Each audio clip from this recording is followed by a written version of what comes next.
excited to be here, and I'm really excited because I get a chance to endorse David Freed for Attorney General. The most satisfying part of my life was being United States Attorney in the Southern District of New York and putting all the bad guys in jail. There was no ambiguity about it. It's the most satisfying part of your career. David's been a great district attorney, prosecutor. He's got the experience to do the job, and believe me, I think people realize how important an Attorney General is. Attorney General in a state can kill business. Attorney General in a state can make certain that business operates properly but isn't stifled. I've seen in New York, we had Eliot Spitzer as our Attorney General, and we saw the damage that Eliot Spitzer can do. So I really urge everyone to vote for David Freed and for Tom Smith. We need the United States Senate back. Mitt Romney is going to need the United States Senate if he's going to be able to make the changes that are necessary to put us on the right course. Smaller government, lower taxes, less regulations, more sensible regulations, energy independence. This president's been a disaster for energy. You know that. You know that in Pennsylvania. He's done everything he can to kill the coal industry. He's doing everything he can to hold back fracking. I know that from New York, and I know that from a lot of the activities that I have all over the country. So Tom Smith is a very, very important vote to make sure that you have another great senator, like your great senator, Pat Toomey. And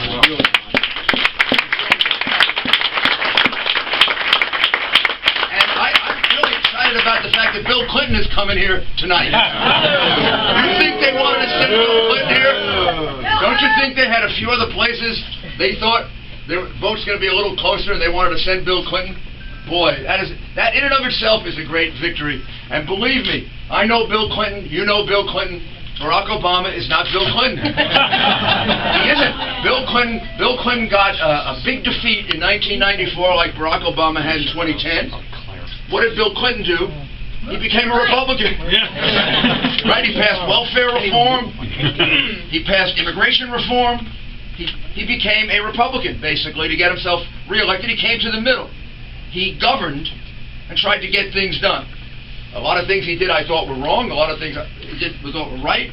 But he wasn't this totally out of control partisan president that we have in Barack Obama, who, when he got a wake-up call in 2010, he's gone further to the left. He's gotten worse rather than better. But you know all that, and you know how bad our economy is. You know how bad he's been for our economy. And you know that we can't take 4 more years of this if we want our children to really have a future, as Tom points out. But I'm here just to make 2 points, because I think all the rest have been made, and these 2 I'm not sure have been made.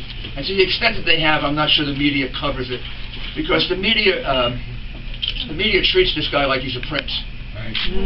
I don't mean the whole media. I mean 80% of it. I mean they kind of sold him to us 4 years ago, and now they're trying to sell him to us again. And I'm going to tell you 2 things that maybe you're not getting the right impression of. First of all, Barack Obama has done a terrible job dealing with Hurricane Sandy. Not a good job. He's done a terrible job. His FEMA is a disaster. I know something about this. I know something about emergency response. People in my city don't have water. People in my city don't have gasoline. People in my city don't have electricity. Millions of them don't have electricity. It's a week later. It's a week later. Now, if you had a properly organized FEMA, they'd have water. That water would have been pre-positioned. How about you can just put water on an airplane and fly it to Kennedy Airport? Kennedy Airport is like 5 miles from Breezy Point, 8 miles from Staten Island. But we got a president who came in for a photo op with Chris Christie. He got his photo op, and then he took off for Las Vegas. And we haven't heard from him since. He didn't bother to come to New York. He didn't even bother to get on the phone and tell his director of FEMA. Well, I would have told him, you better get that water to New York, or you're not going to be the director of FEMA anymore. I mean, there are airplanes all over the country. We can fill them up with water. We can fly them into Kennedy Airport. I don't want to see people on television that don't have enough water. Maybe he doesn't watch that on television, because really he doesn't care about you, because he's not a commander-in-chief. He's a campaigner-in-chief. His first priority from the very beginning has been running for office, and everything else doesn't matter. Generators. We need generators in New York. There are generators all over the country. The President of the United States, FEMA can't organize to get enough generators in New York so the people on the Lower East Side don't have to freeze tonight when they go to bed? They had them for the marathon. Well, there you go. And there are thousands more that can be sent to New York if you just organize it properly. And what about gasoline? You just have to organize getting it there. The point that I'm making is the following. This effort in dealing with Sandy is as big or worse a disaster than Katrina. This was a smaller problem to deal with. There's plenty of warning. He got lots of credit for it. And boy, he's blown it completely. And the American people should know that. Because it's not just isolated. This is systemic. The same thing is true with Benghazi. Simple fact is, if we had a competent president, the people of New York would be getting the help they need 3 days ago. And if we had a competent president, I hate to say this, but I believe this is true, those 4 brave Americans would be alive now and not dead. That's right. And I'll tell you why. Because the security should have been there in April and May and June, and certainly by July of this year. That consulate was attacked twice. Before it was attacked on September 11, 2012. First time in April, second time in June. And the second time it was attacked, they blew a hole in the wall that was 12 feet wide. Now, what do you have to do? Hit this man in the head to wake him up? He doesn't care. What does it take to get the president to give them more security? How about 2 attacks on your consulate? How about the British consulate having to pull out? How about the Red Cross having to pull out? How about pleas from your embassy staff? Please give me more security. Yet there was no more security given. If that security were there, I do not believe that our ambassador would have been killed. I don't believe the other 3 men would have been killed.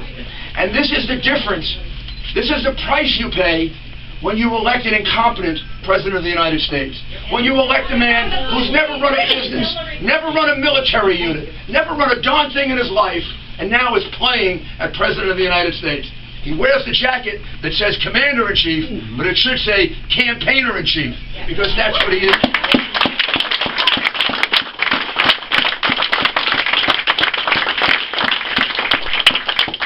Now, there's a big difference with Mitt Romney.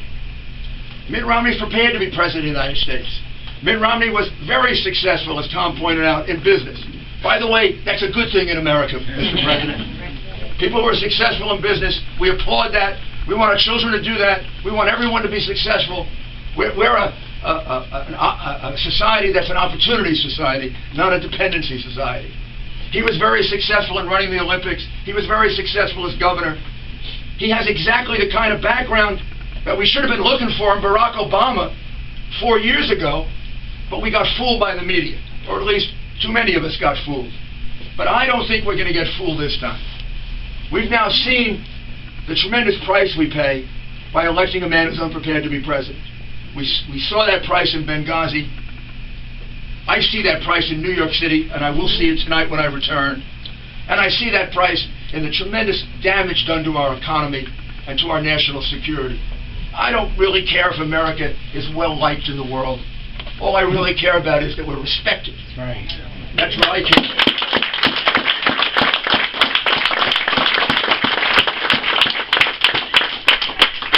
I think Hillary Clinton was absolutely right 4 years ago when she raised that question and did that ad about whether Barack Obama is ready for the 3 a.m. telephone call. You remember that? Right, yeah. Remember that? Yep. He's not ready for the 5 p.m. telephone call, much less the 3 a.m. telephone call. She was absolutely right.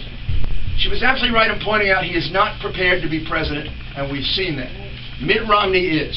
We can't wake up on Wednesday morning and wonder, do we have a commander-in-chief who's really a campaigner-in-chief and will leave our people behind? I mean, how long do you think it would have taken a President McCain, had we elected him, or a President Romney, to send the Marines to Benghazi when he found out that our consulate was under attack? This is a consulate that's been under attack twice before. This is a part of the world that can't protect Americans. How long would it have taken a competent president to send in our military? Instead, for 6 weeks, we don't even know what happens. One lie after another. Now the CIA says it sent people in, except their people were stopped at the airport for 3 hours. What do you mean they were stopped at the airport for 3 hours? The President of the United States can't get on the phone to the President of Libya and say, you better let my people in? I mean, my goodness, this guy is asleep at the switch. It's all about campaigning. It's all about wearing a jacket. It's all about prancing around. Lives are at stake when you're an incompetent executive. I think the American people know it. Most importantly, right now, we want to make sure the people of Pennsylvania know it. Because you're going to make the decision for it. You vote for Mitt Romney. You vote for Mitt Romney and Paul Ryan. And I guarantee you, if this state votes for Mitt Romney and Paul Ryan, on Wednesday morning we have a new president. On Wednesday morning we have a new America.